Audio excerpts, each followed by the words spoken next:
ನಮಸ್ಕಾರ. ಜೀವನದ ಕೆಲವು ಆಧ್ಯಾತ್ಮಿಕ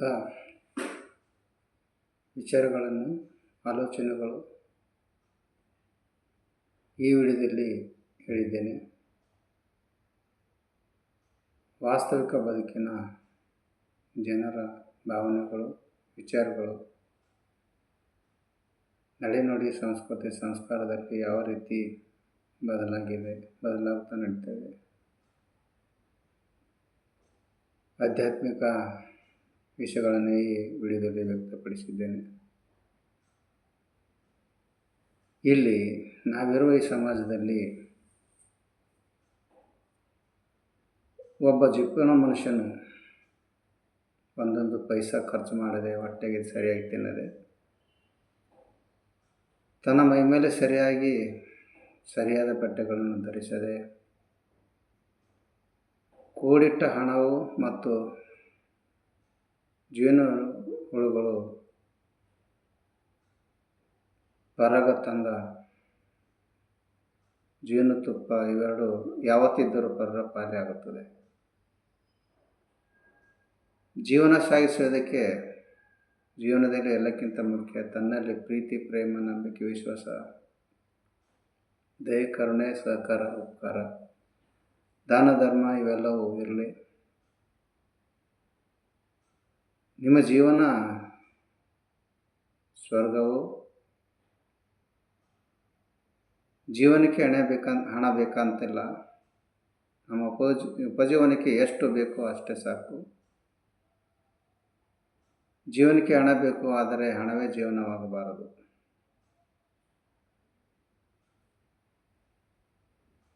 ಈ ಭೂಮಿ ಮೇಲೆ 3 ದಿನದ ಸಂತೆ ಕಟ್ಟಿಕೊಂಡು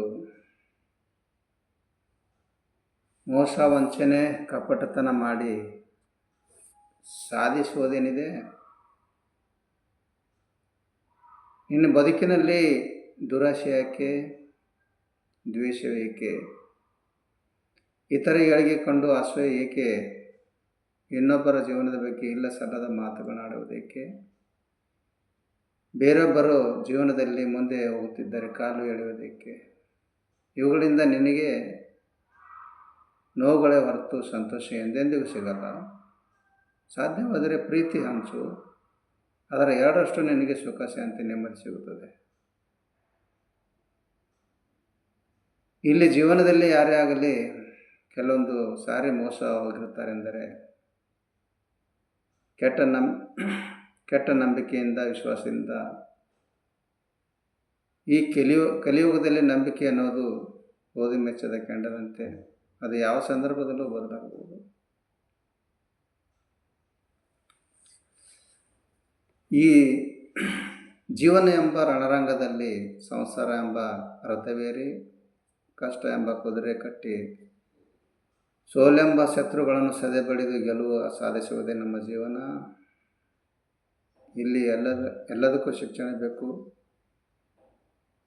ಜೀವನದಲ್ಲಿ ಪರಿಹಾರ ಹುಡುಕಿಕೊಳ್ಳಬೇಕಾದರೆ ಹೋರಾಡಲೇಬೇಕು. ಹೋರಾಡಲು ಶಿಕ್ಷಣ ಕಲಿಯಬೇಕು. ಏಕೆಂದರೆ ಜ್ಞಾನವಿಲ್ಲದೆ ಹೋರಾಡಿದರೆ ಸೋಲು ಖಚಿತ. ಹಿಂದೆ ಒಂದು ಕಾಲದಲ್ಲಿ ಸಮಯದಲ್ಲಿ ಜನರು ಧರಿಸುವ ಬಟ್ಟೆಗಳು, ಉಡುಪುಗಳು ಕೊಳೆಯಾಗಿರುತ್ತಿದ್ದವು. ಆದರೆ ಅವರ ಮನಸ್ಸು ಮಾತ್ರ ಯಾವತ್ತೂ ಬಹಳ ಸ್ವಚ್ಛವಾಗಿರುತ್ತಿತ್ತು. ಅವರಲ್ಲಿ ಒಳ್ಳೆತನ ಬಿಟ್ಟು ಕೆಟ್ಟ ಬುದ್ಧಿ ಇರುತ್ತಿರಲಿಲ್ಲ. ಆದರೆ ಈಗಿನ ಜನರ ಬಟ್ಟೆಗಳು ಸ್ವಚ್ಛವಾಗಿವೆ, ಆದರೆ ಮನಸ್ಸು ಸದಾ ಕೊಳಕಾಗಿದೆ. ಹೆಚ್ಚಾಗಿ ಕೆಟ್ಟದನ್ನೇ ಹುಡುಕುತ್ತಾರೆ, ಆದರೆ ಒಳ್ಳೆತನ ಇಲ್ಲ. ಇದು ಕಲಿಯುಗ, ಸ್ವಾರ್ಥದ ಪ್ರಪಂಚ. ನಾವಿರುವ ಈ ಸಮಾಜದಲ್ಲಿ ಜನರ ಯಾರದೇ ವಿಷಯದಲ್ಲಾಗಲಿ ಅವರ ಹಿಂದಿನ ಸಂಪೂರ್ಣ ವಿಷಯವನ್ನು ಅರಿತುಕೊಂಡು ಮಾತನಾಡಿ. ಏಕೆಂದರೆ ಅವರ ಪರಿಸ್ಥಿತಿ, ಸಮಯ, ಸಂದರ್ಭ ಏನು ಅಂತ ಅವರಿಗೆ ಮಾತ್ರ ಗೊತ್ತಿರುತ್ತದೆ. ಅದಕ್ಕೆ ಯಾರ ಬಗ್ಗೆ ಅಷ್ಟು ಕೀಳಾಗಿ ಮಾತನಾಡಬೇಡಿ. ಮನನೊಲಿಸುವ ಮಾತುಗಳನ್ನಾಗಲಿ ಆಡಬೇಡಿ. ನಾವಿರುವ ಈ ಸಮಾಜದಲ್ಲಿ ನಮ್ಮ ಸಂಸಾರದ ಬಂಡಿ ಸರಿಯಾಗಿ ಸಾಗ್ತಾ ಇದ್ದರೆ ತಿರುಗೋ ಚಕ್ರ ತೆಗೆದು ಹಾಕುವವರೇ ಹೆಚ್ಚು ಜನ ಈ ಸಮಾಜದಲ್ಲಿ.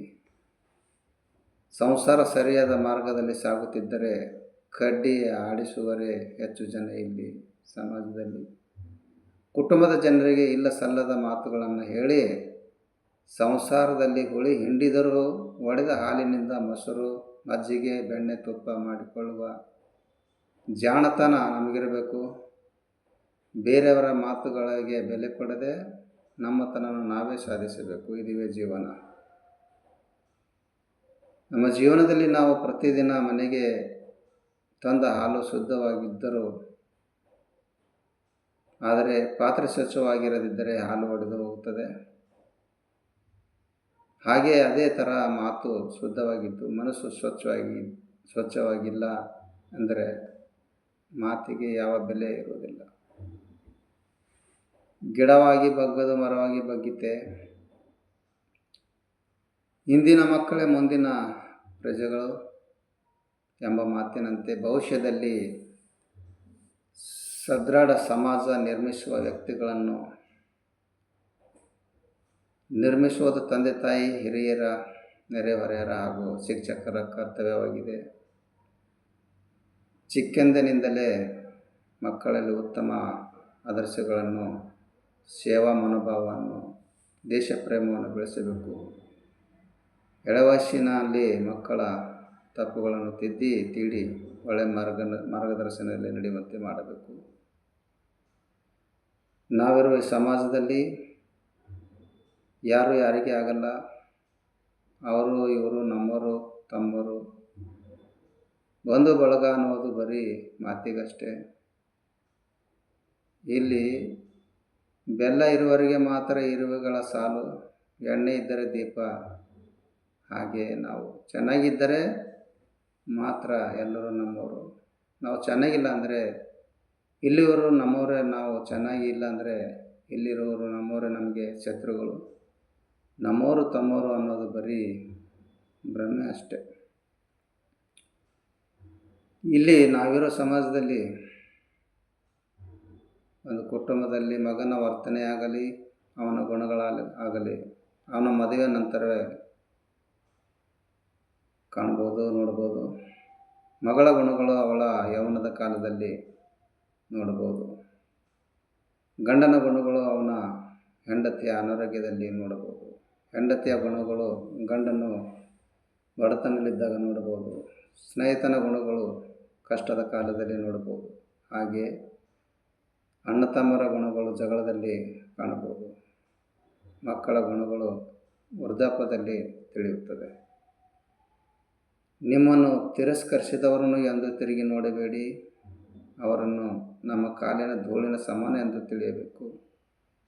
ನಿಮ್ಮನ್ನು ಮರೆತವರನ್ನು ಮರಳಿ ನೋಡಬೇಡಿ. ಏಕೆಂದರೆ ನೆನಪಾದಾಗ ಅವರೇ ಬರುತ್ತಾರೆ. ಒಂದು ವೇಳೆ ಬರದೇ ಹೋದರೆ ಬಿಟ್ಟು ಬಿಡಿ. ಕಳೆದು ಹೋದ ಮೇಲೆ ವಸ್ತು ಅಥವಾ ವ್ಯಕ್ತಿಯ ಬೆಲೆ ಅವರಿಗೆ ಗೊತ್ತಾಗುತ್ತದೆ. ನಾವಿರುವ ಹಾಗೆ ನೀನು ಇರು, ನನ್ನ ಹಾಗೆ ನೀನು ಬದುಕು ಎಂದು ಸಲಹೆ ಮಾತ್ರ ನೀಡಬಹುದು. ಆದರೆ ನಾನು ಹೇಗಾದರೂ ಬದುಕುತ್ತೇನೆ, ನೀನು ಹೀಗೆ ಬದುಕು ಎಂದು ಹೇಳಲು ಬರುವುದಿಲ್ಲ. ನಮ್ಮ ಜೀವನದಲ್ಲಿ ನಮ್ಮ ಜೀವನದ ರೂಪುರೇಷೆಯನ್ನು ಯಾವಾಗ ಬದಲಾಗುತ್ತೋ ಯಾರಿಗೂ ತಿಳಿಯದು. ಆದರೆ ಪ್ರಯತ್ನದ ಮಾರ್ಗದಲ್ಲಿ ಸಾಗಬೇಕು ಅಷ್ಟೇ. ಬಿದ್ದವನೇ ಎದ್ದ, ಪ್ರಯತ್ನ ಮಾಡಿ ಗೆದ್ದ. ಗೆದ್ದವನೇ ಬಿದ್ದ, ಜೀವನದ ದಾರಿ ತಪ್ಪಿ ಬಿದ್ದ. ಗಡಿಯಾರವು ಕೆಟ್ಟು ಹೋದಾಗ ಸರಿಪಡಿಸಲು ಬಹಳಷ್ಟು ಜನ ಸಿಗುತ್ತಾರೆ. ಆದರೆ ನಿನ್ನ ಸಮಯವೇ ಹಾಳಾದಾಗ ಸರಿ ಮಾಡುವರು ಸಿಗುತ್ತಾರ? ಯಾರೂ ಸಿಗಲ್ಲ. ಅದಕ್ಕೆ ಸಮಯಕ್ಕೆ ಜಾಸ್ತಿ ಮಹತ್ವ ಕೊಡಬೇಕು. ಕಾಲಕ್ಕೆ ತಕ್ಕಂತೆ ನಡೆಯಬೇಕು, ಕಾಲಕ್ಕೆ ತಕ್ಕಂತೆ ಕುಣಿಯಬೇಕು. ಇದು ಜೀವನದ ಪಾಠ. ಈ ನನ್ನ ವಿಡಿಯೋ ನಿಮಗೆ ಇಷ್ಟ ಆದರೆ ಲೈಕ್ ಮಾಡಿ, ಶೇರ್ ಮಾಡಿ, ಸಬ್ಸ್ಕ್ರೈಬ್ ಮಾಡಿ. ಧನ್ಯವಾದಗಳು.